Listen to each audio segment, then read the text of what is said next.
Marcos 3, 31 a 35.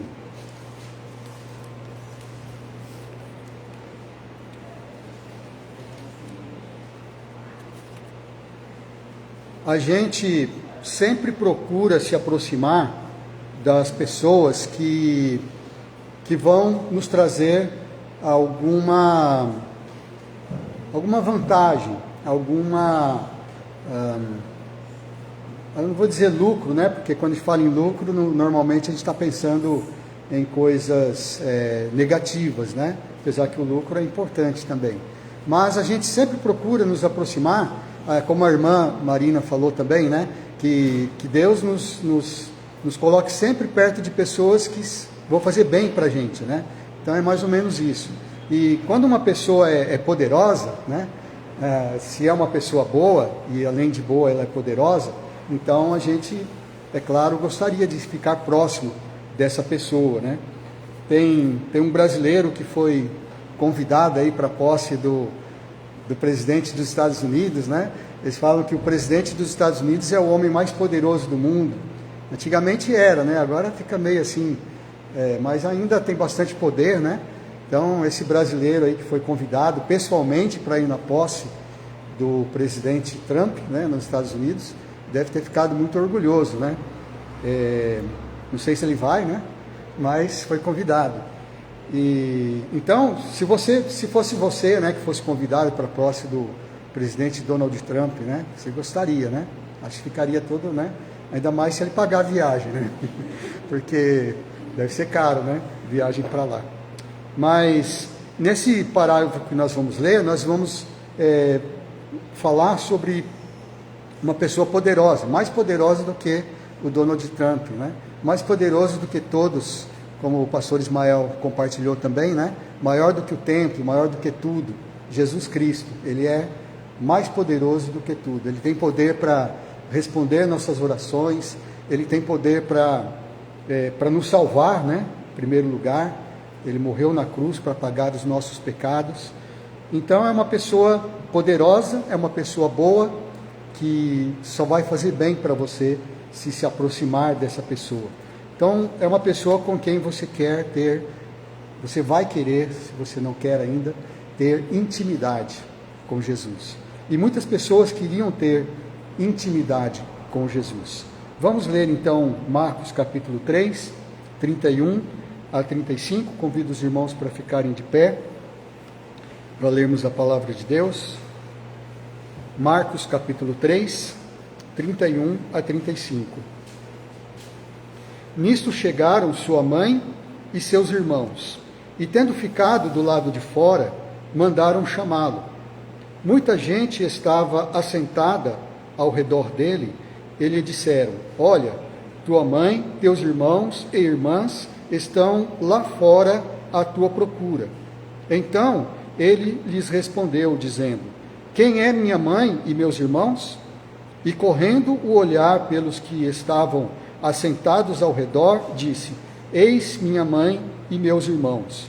Portanto, qualquer que fizer a vontade de Deus, esse é meu irmão, irmã e mãe. Vamos orar?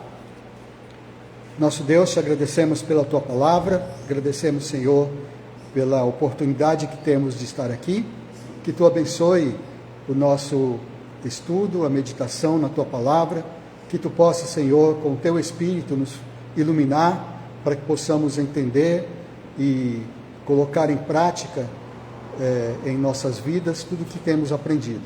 Abençoa, Senhor, os irmãos que não puderam vir hoje na igreja. Abençoa, Senhor, outros irmãos que estão reunidos também nas outras igrejas, ou que por algum motivo, Senhor, estão em suas casas ou no trabalho. Tu possas estar abençoando também. E nos guia, Senhor. Nós te agradecemos por tudo. Em nome do Senhor Jesus. Amém. Amém. Obrigado, podeis assentar. Intimidade.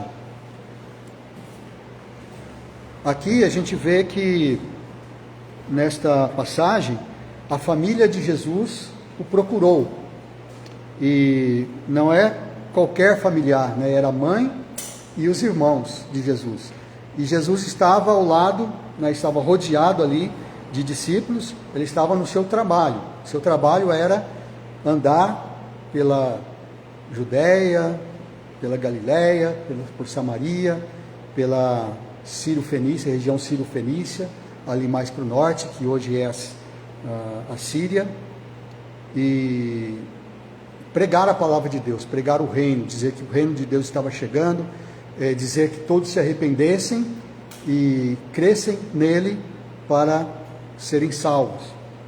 E no fazer isso também ele ia curando as pessoas, porque ele tinha poder para isso, e expulsando demônios, ressuscitando mortos, fazendo muitos milagres, muitos sinais. Então uma grande multidão o seguia. E quando chegou ali a sua mãe e os seus irmãos, eles avisaram Jesus dizendo: olha, é sua mãe e os seus irmãos, eles estão ali fora querendo falar com você. Então, dizendo isso, eles com certeza pensavam que Jesus logo ia atendê-los, né? Ia parar tudo que estava fazendo e atendê-los. Afinal, a gente tem intimidade com nossa mãe, com nosso pai, né? Com nossos irmãos, e a gente pode estar fazendo o que for, né? Mas se chegar um telefonema, alguma coisa, normalmente a gente para tudo que está fazendo. Mas só que Jesus, ele agiu de uma maneira diferente, e aqui ele também nos dá uma lição.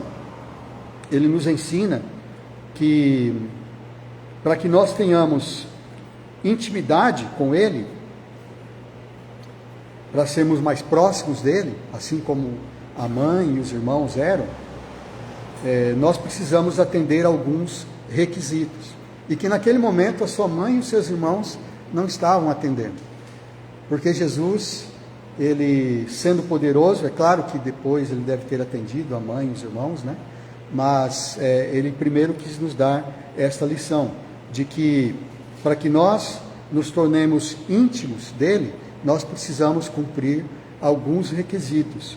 E o primeiro que a gente vê aqui é no versículo 31. Esse primeiro requisito é que nós não podemos ficar do lado de fora. Para nós sermos íntimos, para nós termos intimidade com Jesus, nós não podemos ficar do lado de fora. A mãe e os irmãos de Jesus, quando chegaram, não entraram na casa, não entraram lá onde Jesus estava. Eles ficaram do lado de fora e queriam que Jesus fosse lá falar com eles. E isso nos faz pensar, de maneira figurada, que esta é a mesma atitude de uma pessoa que diz ser cristão, mas não vem na igreja. Então é uma pessoa que fica do lado de fora, né? Nós estamos reunidos aqui na igreja, há muitos irmãos que a gente sabe ou a gente desconfia que poderiam estar aqui, mas não estão. Não se esforçaram o suficiente para estar aqui e decidiram ficar em casa. E muitos outros que foram convidados, né, que nunca vieram na igreja, muitos vizinhos aqui que já foram convidados, pessoas que sabem que existe uma igreja aqui, né, não entram na igreja, então ficam do lado de fora. Então não dá para ter intimidade com Jesus ficando do lado de fora. Se você é um crente, se você é um cristão, se você crê em Jesus, então é importante que você venha à igreja, que você participe de uma igreja, que você esteja em comunhão. Esta é a vontade de Jesus. Ele não está fisicamente aqui, mas ele está presente através do Espírito Santo. Ele disse que quando ele fosse para o céu, ele ia enviar um outro Consolador que faria um trabalho melhor do que ele, porque o Espírito Santo ele pode estar em todos os lugares ao mesmo tempo, sendo que Jesus, quando estava fisicamente na terra, não podia, né? Ou ele estava no lugar ou ele estava em outro. Se ele estivesse aqui conosco hoje fisicamente, as outras igrejas ficariam sem Jesus, né? Enche aqui a igreja, né? Mas o Espírito Santo está, então, na pessoa do Espírito Santo, ele está presente conosco. Então, se você quer intimidade com Jesus, não pode ficar do lado de fora. Muitas pessoas se acham autossuficientes. Existe um movimento dos desigrejados, né? Pessoas que não vão na igreja, só assistem pregações pela internet, leem a Bíblia em casa e tudo isso, e acham que é o suficiente, né? Mas isso não é bíblico, né? A Bíblia diz que sim, nós precisamos nos reunir. Essas pessoas pensam que há muitas coisas ruins na igreja, realmente há muitos escândalos, nenhuma igreja é perfeita, sempre vai ter algum problema, mas mesmo assim é a vontade de Deus que nós estejamos aqui e lutando contra esses problemas. Em Mateus 18:20, Jesus fala, né? Onde estiverem 2 ou 3 reunidos em meu nome, ali eu estou no meio deles. Então, no mínimo 2, né? Tem que estar reunidos. De preferência de 3 para cima, né? Nós temos mais do que 3 aqui. Então, tá ótimo, né? Jesus, ele promete estar, porque estamos reunidos em nome de Jesus. E também Hebreus, capítulo 10, versículo 25, diz: não deixemos de congregar-nos, como é costume de alguns. Antes, façamos admoestações, tanto mais quanto vedes que o dia se aproxima. Então, é importante vir na igreja, porque aqui nós admoestamos uns aos outros, nós exortamos uns aos outros, um anima o outro, né? Se tivesse mais gente aqui, nós ficaríamos ainda mais animados. E quanto mais pessoas vêm, mais a gente fica animado. Então, os irmãos que não vêm na igreja, eles estão deixando de fazer esse trabalho importante, que é admoestar, que é exortar, né? Deixar a pessoa animada. E nós aqui, quando damos o nosso testemunho, quando oramos uns pelos outros, quando estamos aqui na frente dirigindo a música ou pregando, estamos fazendo também isso, procurando animar os irmãos para continuarmos nesta luta, porque a vida cristã não é fácil. Então esse é o primeiro requisito, nós não podemos ficar do lado de fora, se nós quisermos ter intimidade com Jesus.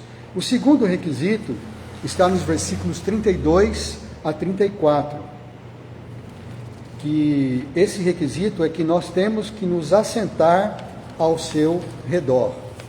Então, além de não ficar do lado de fora, nós temos que nos assentar ao seu redor. Jesus, quando ele soube que estavam lá sua mãe e seus irmãos, que estavam do lado de fora, estavam procurando por ele, ele olhou em redor das pessoas que estavam ali, que estavam assentadas ao seu redor, e disse: olha, esses são a minha mãe, os meus irmãos e as minhas irmãs, né? As minhas irmãs, os meus irmãos e a minha mãe são vocês que estão aqui assentados ao meu redor. Então Jesus deu maior preferência para aqueles que estavam ali do que para a própria mãe e para os seus filhos, porque eles não estavam ali assentados ao seu redor. Por que é importante se assentar ao redor de Jesus? É porque assentado ao redor de Jesus nós aprendemos dele. Então você, vindo à igreja, você precisa também se preocupar com isso, né? De estar assentado ao redor de Jesus, ou seja, prestar atenção na mensagem, né? Não ficar distraído com outras coisas na hora da pregação, tentar se preparar para vir à igreja, né? Venha à igreja descansado, não venha cansado, né? Porque quando a gente começa a falar muito, você começa a sentir o sono, né? O pastor Alden sempre falava que na escola dominical você tem que se preparar no sábado anterior, né? Ele falava para os jovens, mas os jovens nunca deram ouvidos, né? Porque os jovens sempre ou chegava atrasado ou faltava na escola dominical, mas só que aqui no culto de sábado, né, que tinha o culto de jovens, o pessoal ficava jogando ping-pong até tarde aqui, depois ainda ia para comer lanche, alguma coisa, dormia tarde, aí no dia seguinte não conseguia acordar cedo, né? Então o pastor Alden falava: você tem que se preparar desde já, tem que dormir cedo para você acordar cedo, né? Mas mesmo assim alguns jovens ainda vinham, só que vinham meio cansados, né? E vinham aqui, estavam meio desanimados. E então venha preparado para o culto, né? Domingo é um dia de descanso, procura não fazer muitas coisas no domingo, não tem que ter aquele rigor que os judeus têm para com o sábado, mas é importante você procurar descansar no domingo e deixar algumas coisas para o restante da semana, porque embora esse mandamento de guardar o sábado não seja como até o pastor Ismael tocou no assunto hoje também, que não é a questão de ser tão rigoroso com aquilo, porque Jesus é maior do que o sábado, né? Mas, mesmo assim, permanece esse princípio, que você deve trabalhar 6 dias na semana e descansar um dia. Às vezes você não pode descansar no domingo, mas tem um dia na semana que você provavelmente vai ter folga, procura descansar. E de preferência, se você puder descansar no domingo, então você vem mais preparado para a igreja. Dessa forma você vai estar mais cumprindo isso, de estar assentado ao redor de Jesus. Outra maneira de se assentar ao redor de Jesus é você ler a Bíblia em casa, você orar em casa, ter um tempo de oração silenciosa em casa, porque quando você faz isso, você está, é como se você estivesse assentado ao redor de Jesus. Na oração, na própria oração você aprende, você não só fala na oração, mas Deus fala no seu coração também. Então tem um tempo de oração silenciosa na sua casa, e tem um tempo de leitura da Bíblia silenciosa, né, meditativa, para você poder ler, de preferência lendo na sequência, né? Leia, nem que seja 5 minutos por dia, 10 minutos por dia, quando você puder ler mais do que isso, então você leia. Mas tem uma prática diária, assim como você escova os dentes todo dia, você toma banho todos os dias, espero que sim, né? Você também leia a Bíblia todos os dias e ore todos os dias, nem que seja assim rapidamente, porque às vezes nossa vida é corrida e não dá muito tempo, mas sempre um tempinho você vai conseguir, se você tiver disciplina. Então esse é o segundo requisito. Se você quiser ter intimidade com Jesus, o mais poderoso de todos, né, o que é bom para você, que vai fazer só bem para você, então fique assentado ao redor de Jesus. Permaneça sempre, procure estar sempre assentado ao redor de Jesus, tanto na igreja quanto na sua casa ou em qualquer lugar. E o terceiro requisito, eu acho que é o mais importante aqui, que nós temos que fazer a vontade de Deus, o Pai. É isso que ele diz no versículo 35, bem lá no finalzinho. Ele diz: porque qualquer que fizer a vontade de Deus, esse é meu irmão, irmã e mãe.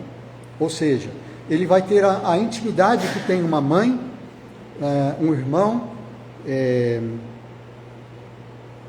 e uma irmã, né?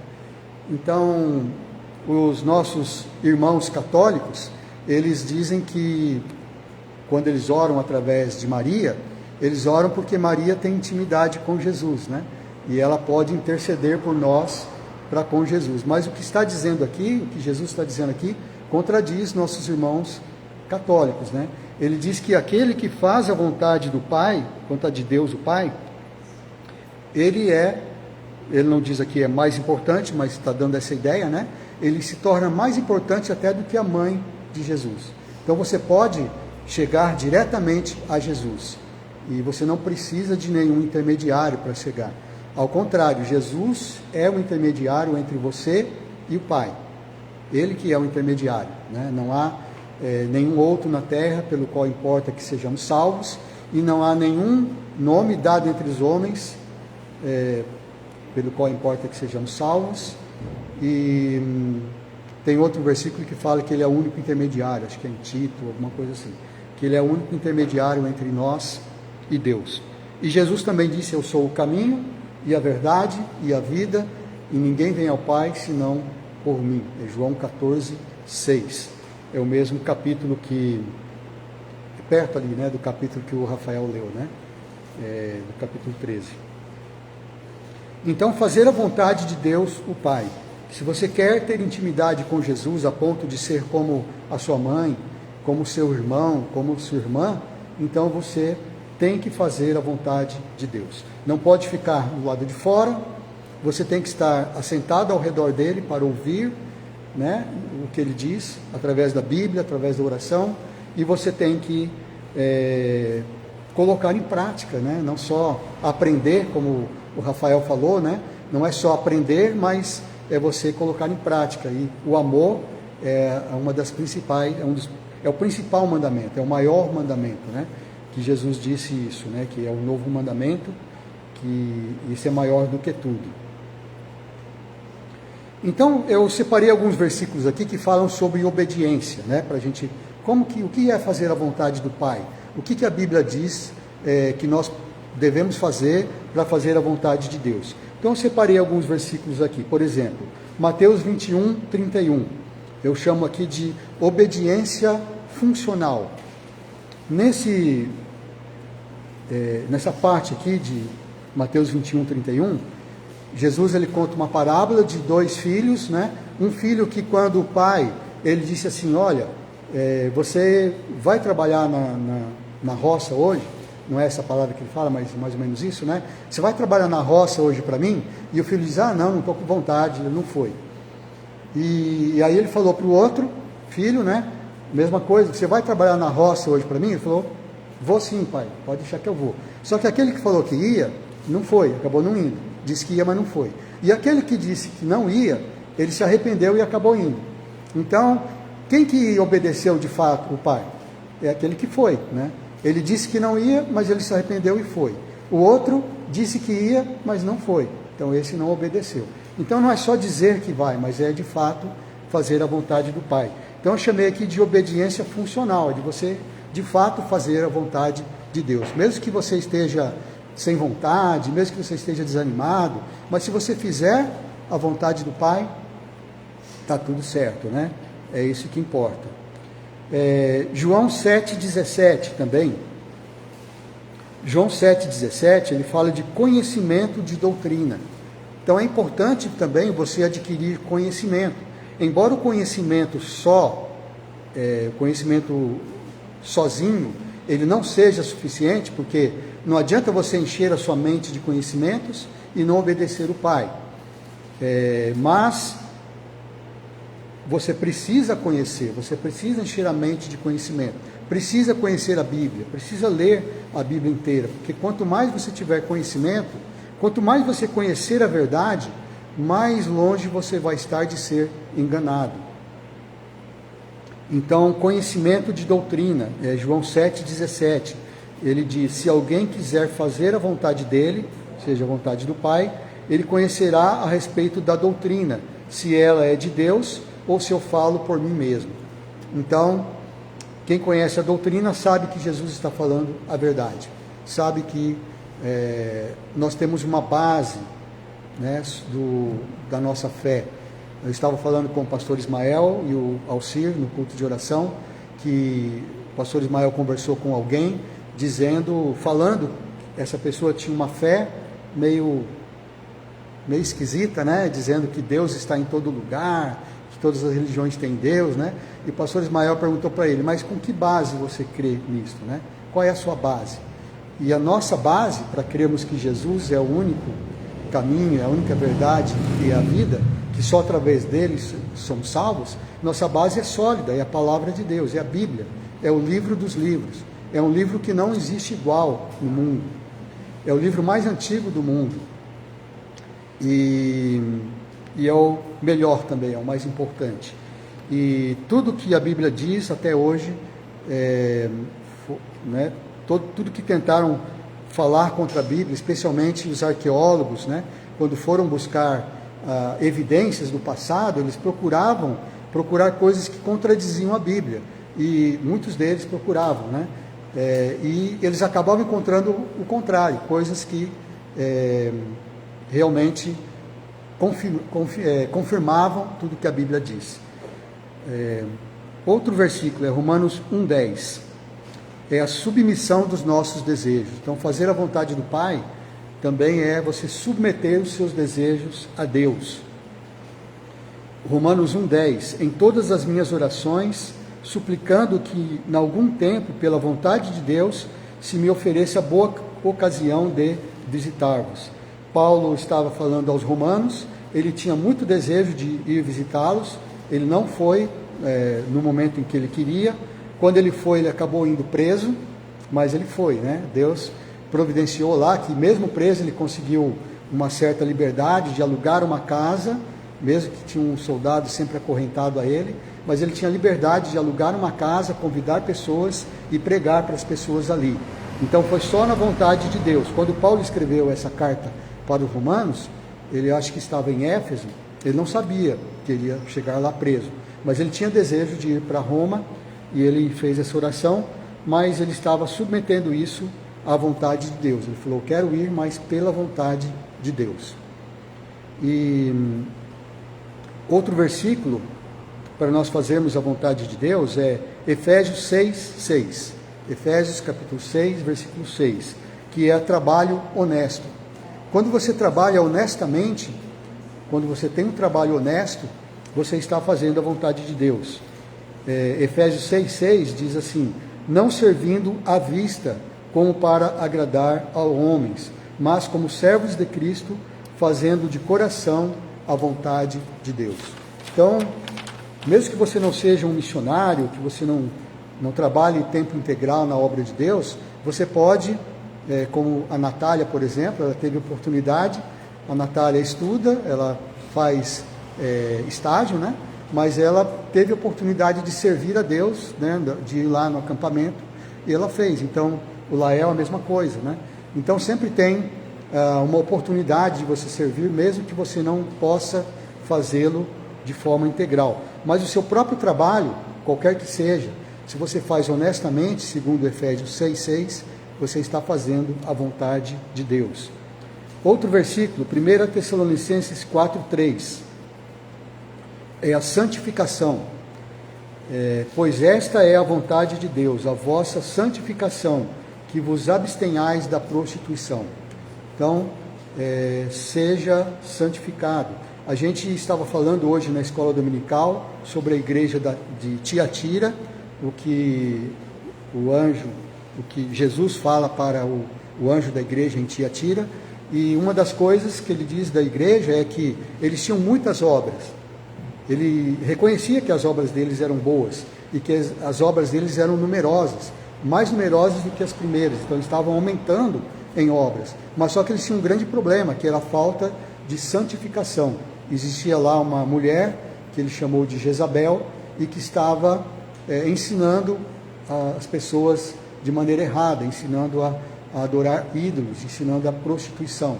Então, não basta você fazer obras sociais, ajudar as pessoas, fazer boas obras, mas você precisa também buscar a santificação, pois esta é a vontade de Deus, está bem explícito aqui em 1 Tessalonicenses 4:3, que você se abstenha da prostituição, tudo isso que não agrada a Deus, né? E em 1 Tessalonicenses também, capítulo 5, versículo 18, esse versículo é bem conhecido, é a gratidão. Quando você é grato, você está fazendo a vontade de Deus. Quem sabe de cor, fala comigo. Em tudo dai graças, porque esta é a vontade de Deus em Cristo Jesus para convosco.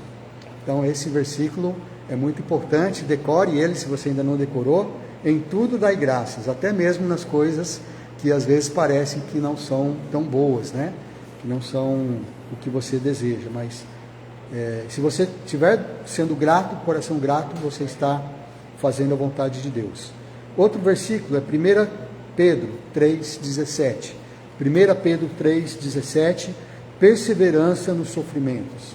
Então você está sofrendo, você está passando por tribulações, está difícil para você, a conta não fecha no mês, né? As contas são difíceis de pagar, tem tantas coisas, né, que a gente pode citar que nos causam tribulação, né?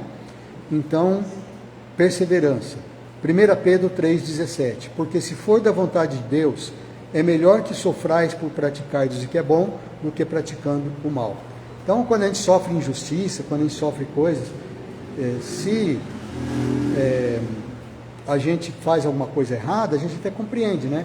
Eu estou endividado porque eu gastei mais do que eu devia, né, e tal, né? Mas, e se a gente estiver fazendo tudo certinho? Não, Deus, eu estou fazendo tudo certinho, eu estou, né, pagando minhas contas em dia, tudo, mesmo assim não está dando, que eu ganho não está dando para cobrir as despesas, ou qualquer outra injustiça que você sofra, né? por estar fazendo a vontade de Deus, principalmente se você está evangelizando, se você está procurando servir a Deus, e por causa disso você é caluniado, você sofre injustiça. Se for da vontade de Deus, então a sua perseverança é a vontade de Deus para você. Mais 3 versículos, tá? Tem um pouco de paciência. 1 João 2,17, que fala também da vontade de Deus, é você ter uma visão da eternidade, é você não olhar só para as coisas imediatas, você ter uma visão da eternidade. A gente se preocupa com as coisas deste mundo, e é legítimo isso. A gente tem que guardar para o futuro, né, para uma futura aposentadoria, a gente tem que pensar nos nossos filhos, nos nossos netos, a gente tem que planejar, né? Mas nós temos principalmente que ter uma visão da eternidade. 1 João 2,17, porque o mundo passa, bem como a sua concupiscência. Aquele, porém, que faz a vontade de Deus, permanece para sempre. Então não se preocupe em ter coisas desse mundo. Se você puder ter, tenha, né? Se você está trabalhando honestamente, está conseguindo, né? Está progredindo, prosperando, amém, glória a Deus, né? Mas não se preocupe com isso. Se preocupe mais em você juntar tesouros no céu, né? Porque quem faz a vontade de Deus permanece eternamente. As coisas daqui, elas vão passar, né? Não se esforce tanto, a Bíblia diz, não se esforce tanto para ser rico, né? Se esforce para fazer a vontade de Deus, e tudo que você tiver necessidade vai ser acrescentado. E mais do que isso, né? A gente sabe. Agora o penúltimo versículo, Mateus 18:14. A vontade de Deus é salvação das almas. Mateus 18:14, Jesus fala: assim, pois, não é da vontade de nosso Pai Celeste que pereça um só desses pequeninos. Então, Deus não quer que pereça nenhum só dos pequeninos, aqueles que Ele tem no seu coração, aqueles que Deus, muitos dizem que Deus predestinou, e não é errado dizer isso, porque a Bíblia realmente diz, né? A gente só tem uma dúvida se essa predestinação é totalmente Deus, ou se depende da sua fé, ou se a sua própria fé vem de Deus, né? Então é uma coisa que a gente não consegue assimilar muito bem, né? Se Deus, Ele já predestinou, então por que a gente precisa evangelizar? Precisa evangelizar porque Deus mandou, né? Então não importa se Deus já sabe quem vai ser salvo, você não sabe. Então você precisa evangelizar. Então esses pequeninos que creem em mim, que Jesus disse, são aqueles que são predestinados, aqueles que Deus sabe que quando você pregar a palavra, eles vão aceitar Jesus, eles vão crer em Jesus. Então, esta é a vontade de Deus, é a salvação de almas. Então tenha paixão pelas almas, como uma música que a gente canta, né? Deus, né, uma oração nessa música, Deus me dá paixão pelas almas, né? Que eu possa lembrar das almas das pessoas ao meu redor que estão indo para o inferno, né?